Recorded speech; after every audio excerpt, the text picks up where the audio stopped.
Welcome back to the show. This is Dime to Diamonds. We appreciate you joining us. Most importantly, folks, we love to hear from you. What are you learning from the show? What do you want to hear more on? And then most importantly, how can Rochelle and Suzanne help you out? That's 918-890-8311. That website, dimetodiamondsradio.com. Now, Rochelle and Suzanne, have you heard of these terms? I'm sure you have, especially this first one here. FOMO, the fear of missing out. I can tell you right now, my 5-year-old has severe FOMO. He doesn't want to miss out on anything. He'll stay up and as late as I can let him. He doesn't want to miss out on a moment. You guys familiar with that term? Absolutely. I have a granddaughter who, yes, she's a three-nager. And we've got the FOMO. She's so worried. I can't take a nap. What are you going to do while I'm going to take a nap? And I don't want to go to bed. Always worried about missing out on fun. And you just try to tell them, hey, no, take a nap while you can. You're going to want those one day. Yeah, she doesn't want to miss out on whatever you're doing, for sure. And then you got YOLO here. This was big back in the day. People would say, of course I'm going to go skydiving. YOLO, you only live once. Of course you want to get out there and do what you want to do. And when it comes to your money, maybe you want to spend like you're just, you're going to die tomorrow, right? You're throwing money out the window. And then you have JOMO here. This is the joy of missing out. So essentially, you don't care and you're happy not jumping in with the crowd, right? You're on your own path, if you will. So which of these conditions would be best for a retiree to adopt? Is it FOMO, YOLO, or JOMO? It's awesome you're asking this because we just had this conversation, Rochelle and I. JOMO is really emphasizing discipline and that it's having that plan in place. And so for retirees, being happy, not chasing the crowd really helps them protect that income. And it reduces stress and supports a more sustainable retirement lifestyle. So I would say bottom line is JOMO is what we would want to see if you're going to have a OMO. Right? There's a lot of I love that. YOLOs and I don't know, a lot of initials here. But I think it's fantastic for people to understand that there are things to get on the bandwagon with, right? So to jump on and go on a vacation and do some of the things that you want, but not making emotional decisions. And I think the other two tend to lead to emotional decisions. So we want to steer clear of that and stay in that last category. Right. The joy of missing out. So find your joy. And the less it's external and the more that it's internal. And that's what we try to teach our clients is let's be proactive. Let's get you at peace where you're at before you even retire. But if you're in retirement and having some questions or things have changed, the health of either you or your spouse or partner, let's have that conversation because we don't want you missing out on joy, And I think this is where we have those conversations that it's not just about the financial numbers. And I think that's kind of a piece that makes us different than other locations that people go to is that we don't talk just about the numbers because it's not just about the numbers. I was telling you that ultimately the only thing that we don't create more of is time. So we're balancing having enough money to make sure that you don't run out, but still getting to do the things that you want to do and enjoy with the time that you have. Absolutely. And that is one of the deepest conversations we have. And I know I've been on the other side of it. When you're in the accumulation phase, you're looking for somebody that's got the latest and greatest investment plans and all that. And that's great. And that's where I come back with what got you to retirement. It's not going to get you through retirement. And I think our joy changes. Our joy changes from, hey, I've got weekends where I can plan stuff to now we've got to keep that joy balanced out. Like we were saying, 7 days a week, 365 days out of the year. And that's where we've had clients that get a couple months into retirement and they're like, yeah, so she's not going anywhere and he's not. And they have to find that joy somewhere else. I got to go find some hobbies. Yeah, because we talk about space, right? It's not always just about money. It's about the space. So if you are living together and you're both at the house all the time and you don't have anywhere to go, when you need your break, where are you going to go? Right. And so, Jess, we're also talk about, I have clients that have millions of dollars. They don't have the financial care in the world, but they don't have the joy. They don't have the joy because somebody hasn't sat with them and really said, hey, what makes things good? You guys are traveling everywhere. You keep throwing all this money at all these different places.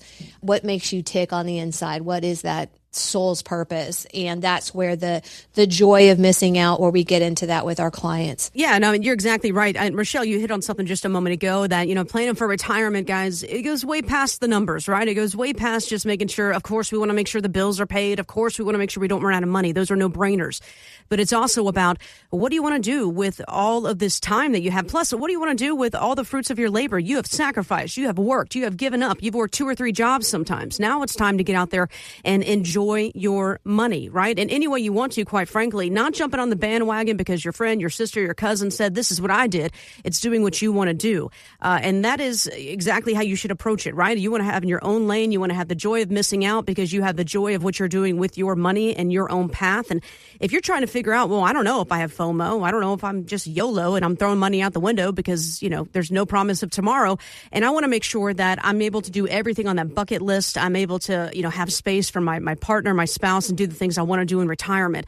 Again, it goes way past just the facts and figures when you start planning for retirement. We'll do this income review for you and this portfolio review as well, guys. Very, very simple on your end. All you do is call and we'll get you on the calendar. That's 918-890-8311, 918-890-8311. We talked about FOMO, the fear of missing out, jumping on that bandwagon there. Well, when it comes to the market, a lot of folks kind of are doing that. They're going, well, I don't know, everyone else is selling this or buying this. I guess I should do that. Markets remain choppy with everything going on, whether it's inflation, politics, etc. And a lot of investors are wondering the same thing. Are we at the bottom, or is this just kind of hitting the pause button? Here's equity strategist Scott Chardonnay on CNBC. This has been more taken a day at a time as the news flow unfolds. And so I think it's sort of a tricky place to say we've found bottom. I would say, generally speaking, when we talk about corrective phases, down 5 to 10% is a pretty good benchmark. So I'd say short term, yeah, we're probably okay. But, headlines can change tomorrow. Yeah, if we've learned anything the past few years here, folks, headlines change by the hour. I'm not even exaggerating that. So how do you build a plan that doesn't depend on being right about the next headline? Rather, it's about having that stable plan. It's education, and that's where we really get to know our clients. And so they work with us and say, hey, we're kind of concerned, and I think that this is what you're going to say to me. And they're usually spot on. I mean, when they first come in, not so much, but as soon as we've had a time to educate them, we look, every single person's plan is totally different. It's like a snowflake. I have never seen 2 of the exact same financial roadmaps, like what they have accumulated, what they want to accomplish, what their time horizon looks like. You have some people, like my husband's time horizon is very small. His family has all passed away at earlier ages. They haven't lived to their 80s and 90s. I come from a family that are in their late 80s and 90s, so my time horizon is different. So we're totally 2 different financial pictures right there alone. Then you combine the 2 and our goals and our desires. So then you take market volatility. As long as you're proactive and you've got a plan in place, it's beautiful. Like right now, I have people that said, hey, from everything I've learned from you and I've heard and been educated, I think now's a good time to get this in the market. And I'm like, absolutely, that is. And this is why. And we go back to what their goals are, what their dreams are, where we're going in 5, 10, 15 years from now. But you can't do that, Jess, if you're not financially organized and you haven't sat down and put some sort of pen and paper to your plans. Well, and I think a lot of times we've talked about the different products that you have available for individuals to help reduce that dependency on the market volatility so that, again, it's a proactive plan that's not reactive to things that are out of its control, but it's proactive in we've already anticipated that this might be a possibility, and we have structured your risk to be less impacted by those changes and the variables. Yes. So I think it's one of those that reaching out and having that conversation and putting that plan in place, it really mitigates the emotional ups and downs that come with market volatility. Right. And spending does tend to follow emotions and not strategy. And that's where we put a strategy in place, whether they do it or not, which I would say 9 times out of 10, almost 10 times out of 10. Once they're educated and you know that you've got that nest egg that we're building, you're building on, it's like a snowball that's growing. You're not going to go take a chunk out of that to go do something without strategically planning on what that's going to do to your purchasing power. Well, and it's also because it's already in the plan. So if there was something that you wanted to do, you and I already had that conversation with them. So we've already accounted for them taking a 3 or 4 trips. So maybe there's this once in a lifetime trip to Africa and go hunting or something along those lines. But the plan can accommodate that or make adjustments for that because we've already built in a lot of those dreams and goals for those individuals. Yes, absolutely. Yeah, and having that conversation, outlining those dreams and goals, because correct me if I'm wrong, I think a lot of people might sit in front of you and go, listen, Suzanne, Rochelle, I just want to make sure that I'm not going to run out of money. That's all I care about. I don't want to run out of money. Well, obviously, that's the number one fear when it comes to planning for retirement. But have you thought past that? Have you thought about what you want to do, the trips you want to take? Because let's be honest, for the past 30, 40 years, you've been, head down, grinding that 9 to 5 and just working. You haven't thought about the next 20, 30 years. That is also part of that conversation, folks. Yes, it's dotting the I's, crossing the T's, making sure the money's going to be there for you. But then what are you going to do with that money, right?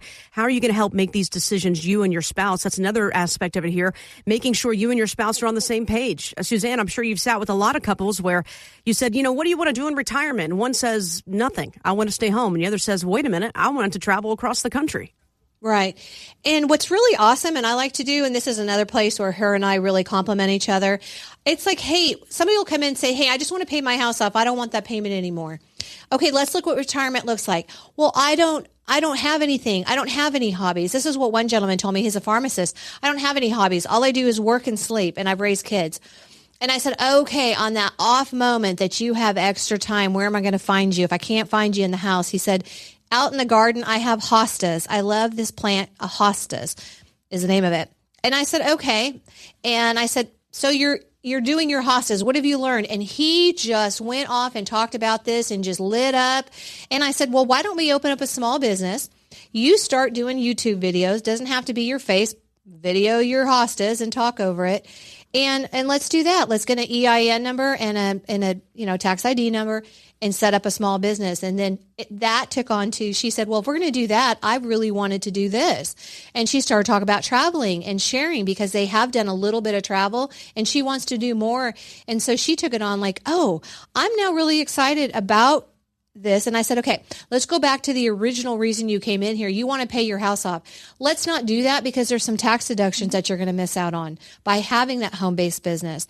And then let's talk about income that will offset possibly that house payment. And then let's take that money and let it work as hard for you.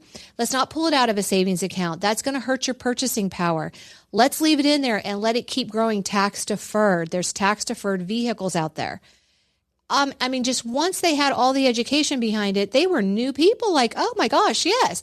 It's not old thoughts. It's not a secret or anything. It's just talking with the right people in that seat. I don't know anything about hostas. Could not even tell you how to keep them alive. That's not my bus seat in life. Talk to me about things financial. Yes, absolutely. And I'll drop those little seeds, those thoughts, and then let it bloom and watch where it goes. So that's where I tell people, I get your ultimate point is you don't want to have to worry about a house payment. I get that. There's a couple different ways we can go about doing that. The worst, I would say, probably not the best decision, not the worst. The best decision would be not taking it out of an investment that is earning interest, that is possibly, hopefully for your sake, in a tax deferred vehicle because it's growing better, faster if you're not paying taxes on it every year. Well, and we've talked many times, we have a whole episode on why you might not should pay off your mortgage. Because when you're looking at the interest rate, it might be that you can earn a lot more in one of these vehicles than what you're paying on that mortgage. So it's working and growing more over here than if you paid that off. So it's always that whole picture, the holistic side of things of right. What are all the different pieces? It's like a little puzzle, but it's unique for everybody. And having those conversations with someone who is an expert, who has done this for 40 plus years, thinks of things that maybe you're not aware of or of different aspects that we need to factor in to say, is this really the best decision long term? Right. I feel like, Jess, people give us kind of an outline and then our little brains are like Tetris, like do, do, do, do, do, do, do, do. And we start coming up with ideas and possibly questions. And I love it because everybody seems to leave with a different perspective. and a lot of thought-provoking ideas of what they can do financially moving forward. Absolutely. Going from the working world to retirement, what does your financial picture look like? Well, we can help you capture that when you give a call today, guys. It's really, really simple. Putting together this full-blown income and retirement plan. This really outlines what you want to do, how you want to do it, and how does your money work for you to make all these dreams come true in retirement. That phone number, 918-890-8311. That's 918-890-8311. That website, of course, dimetodiamondsradio.com. Now, here on the show, Dime to Diamonds, of course, you will hear, of course, Suzanne's here, Rochelle's here, I am here. Suzanne, a big focus of what you and Rochelle do is helping women, right? Helping the widow, helping the divorcee, helping the single woman out there that thinks, well, no one's going to take me seriously because I'm just the woman in the household, right? Well, I want to bring you to this topic here where a woman wrote into an advice column saying that waiting until 70 to take Social Security was the worst decision of her life. She's getting over $5,000 a month now and would have gotten half of that had she filed back in 62. So she says it looks great on paper, but the problem is that life isn't lived in monthly installments. She says, I spent years telling myself I was being responsible by waiting, watching friends travel and enjoy the early years of retirement while I kept working. Now, my check is larger now, but at what cost? The money I'm finally receiving can't buy back the health, the energy that I had back in my 60s. So let's talk about what we can learn from her story here. Yeah, so Jess, delaying isn't always the best choice. While waiting until 70 will maximize those monthly benefits, she is saying is that she regrets missing out on years of experience when her health was different. Maybe society was different. It was safer to travel places she wanted to travel. What happened is she reached her full retirement age, her FRA, probably about 67 and 10 months. Every year she waited to take her Social Security, she got an 8% increase in her monthly payment. So now she's at 70, which is the maximum you can wait to take your Social Security. And now she's saying she's really kicking herself because she's not as young as she once was. And that's where it is imperative. AI can't figure this out for you. You can't just plug in reports, numbers. I have those Social Security maximization reports I can run for you. More importantly, I am going to ask you some really important questions about your life, about your health, about your time horizon, your family. What do you want to do and how do you want to do it? I do have clients that say, I have no intentions of ever traveling and not having those expenses. So they want to keep working or they find fulfillment in that. And that's okay. But it sounds like this woman who did this and wrote in, she was really that delayed gratification, but now it's delayed for what? You know, the emotional trade-offs are real. The charts, like I was saying, the charts and projections focus on dollars. They just don't capture that psychological cost of delaying. And regret, as so many people find out, often stems from prioritizing that future security over present fulfillment. And that's where having real conversations, and I feel like, and nothing against the male advisors in this, I mean, we are male dominant in our industry. They miss that though. They're so focused on building that nest egg and really multiplying it. And thank goodness for that. And that accumulation. Now is this huge transition. Now you're going to be living off of that. But when do you start living? When do you start doing the things that you want to do? Yeah. Right, 100%. And when I talk with most of my clients, I have some that are right at that age where they're trying to make the decision, do they want to work another 3 years or do they want to go ahead and pull the trigger? Their financial advisor says they're never going to run out of money. You should go ahead and retire. And they just have a hard time pulling that trigger. But I always tell them any other person that I've talked to who has retired, the only statement they ever say is, I wish I would have done it sooner. Yes. I have never had anyone say, man, I wish I had worked another 5 years. Well, you can always go back to work. That's what I tell people. Correct. You can there's always something for you to do, some kind of work. There's not always going to be the great health. And like I've shared, my husband had his stroke October 31st last year. And in a blink of an eye at the age of 62, everything radically changed for us. All of our plans got put on hold. Everything. We were supposed to be traveling and as I said, going to Switzerland and walking and hiking. And I was now teaching him how to walk and how to swallow, how to function, how to get in and out of bed, everything all in a blink of an eye. And so I am the financial advisor that says, go live your life. You've done so good. And if you haven't done really well with savings, then let's get a plan in place. Let's get the numbers. Let's get your dreams and desires and let's get something moving in that direction. And we've done that too. I've had clients, I'm like, if you can just push another 24 months, it looks like based on these numbers and this roadmap, we're going to be paying off this debt here and we're going to do this. We get a plan in place and work the plan. This is what should happen. And I think a lot of people, if they have that, had she been able to talk to somebody, had she been able to talk to one of us, we probably would have had her pulling the trigger and retiring much sooner, because I have, and you do, a lot of clients that have a lot of money, and money is not the answer. No, it doesn't buy happiness. You never want to run out, and that's, a big focus. But if you're not enjoying the things you do, then what good is that money? 100%. You talked about a roadmap here, and I think that's a great way to let our listeners know if you're looking to figure out, okay, here's where I am now, here's where I want to be in 10 years, 15 years, and I want to make sure I see the projection of where I'm going. This retirement roadmap is going to be custom for you when you call right now. That phone number, 918-890-8311. That's 918-890-8311. And, I always go back to something my dad said. I mean, back in the day, at my first day of college, he said, this is the first day of the rest of your life. I will never forget that, because life is changing. It's another chapter. I like to think of retirement's the same way. This is the first day of the rest of your life. This is the first day where you get to do and say and go and how and where you want to do. How do you want to do that? Because it doesn't matter how much money, guys, you can't buy back time. Let's use the time that we have to the best that our ability, to the best that we can. Again, that phone number, 918-890-8311, that website, dimetodiamondsradio.com. Now, Suzanne, you have made no bones about it. Of course, you'll help anybody that needs help, but a focus that you have and a passion that you have is helping women in wealth. Talk me through this. Why are you so passionate about this? What can you, as a woman, give another woman across the table from you, something that, let's say, another person down the road can't? Well, because we understand each other. We're different. And in our Western culture, our society, the women, we had careers, then we took a time out. We had children. We maybe helped raise those kids. We took care of the house. We took care of, I can tell you right now, I hardly know a man. They're out there, but I don't know a lot of them that are up thinking about on Sunday night what dinners are going to look like for the week and when the dog needs to get groomed and where the kids are all having to go. So we have these constantly, all these moving parts of organizing everybody and everything around us.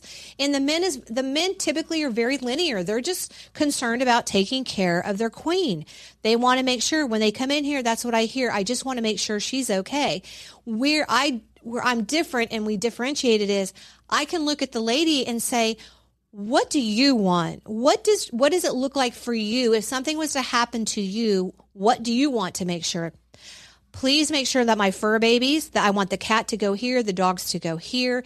Make sure that my kids and my grandkids and the church and my bunco group and my mahjong, all this stuff. And the guys are just looking like, what? They're not linear like that. And I was just talking to one of my friends, an advisor, and he said he's lost 8 female clients this year. And he said, please help me. They've been my clients since their husbands in the very beginning, and we helped grow this amount of money, this mass, fortune. And now they're leaving. And I said, I'm telling you, they're leaving because they're not being heard. And I'm not sure that that men can hear and make us feel that way. But I just had him go through some of what does a typical appointment look like after the husband has passed away? I send her flowers and I go to the house and I go inside and I'm like, I can tell you right now, you need to meet in a neutral location. You don't go into that new widow's home. Oh, but I was there with her husband for years. No, we're different. And that's where, Jess, we come in and we're like, women, you know how men can go, I was just at a conference, men can go up and be friends right away and talk and fist bump and all that, or go play golf. Us women, we kind of stand off and we're like, okay, kind of playing, who's who and where's where, and we're just a little different. Wouldn't you say, Rochelle? Yeah, I mean, I think it goes back to like the education side of things, where men are used to being able to just say, this is what it's going to be and this is why, and we're good to go, versus when women are in the office with them, well, why? Or, can you explain that to me? Or they don't even feel like they have that ability to ask that question because they're stupid. And I don't know that I hope people never feel that way with us. I love questions. I love to empower people to have more education on topics that they haven't been informed on. We all had to learn something at some point in time. Right. So I can look at that woman and I go, you didn't totally get that. And she's like, you're right. I didn't catch that. Can we say it in another tone or another way? I can go and give it at another angle, and I'm never, ever, ever annoyed. There is no such thing as thinking there's a dumb question. I don't give that off at all. I will sit there and sit there and sit there. And if we need to schedule a second appointment when maybe it's fresher, we'll just keep layering that education until you feel comfortable that you know it. And like I said, you don't have to recite what I do. You don't have to have the licenses that I do to do this. But I want you to feel comfortable. If somebody says something about a product that you understand it, or they ask you, how do you know you're not going to run out of money? How do you have that my client is able to explain how she arrived at that. And I think that's what sets us apart. Let's plan and prepare for the different things that might be coming up in the 6 months or a year in advance, where we're able to do that because we're not just a firm that is focused on being transactional and just helping with one thing. We have a goal, we have a roadmap, and we're working that with our clients if that's what they're interested in. Mm-hmm. Yeah, having a goal, having a roadmap to see, okay, where are we? How do we need to get there? Part of that financial organization, as you mentioned, is key. Having everything organized in one's place, not all over the place. And listen, if you are a single woman out there, widow, divorcee, just a single woman in general, and you're looking, you know what, I just want to work with a woman. I feel like she understands me. If you've ever felt like that and you want someone to actually sit down and listen to you as a woman, you need to call Suzanne and Rochelle today. I want to give you that phone number for that retirement roadmap, 918-890-8311. That's 918-890-8311. And a lot of details that we haven't been able to mention today, but check it out on the website at dimetodiamondsradio.com. That is going to do it for us here on today's show. You've been listening to Dime to Diamonds. We appreciate you joining us. Can't wait to hear from you, and have a great rest of your weekend. Again, this is Suzanne Porsky with Phoenix Financial Group. I am in downtown Broken Arrow in the beautiful Rose District. I want to thank you so much for joining us today. Please stay tuned. We're going to be here every week, and we would love to hear from you. So make sure you give us a call or stop by our office. And I'm Rochelle Harp with Harp Accounting. Thank you so much for having me today.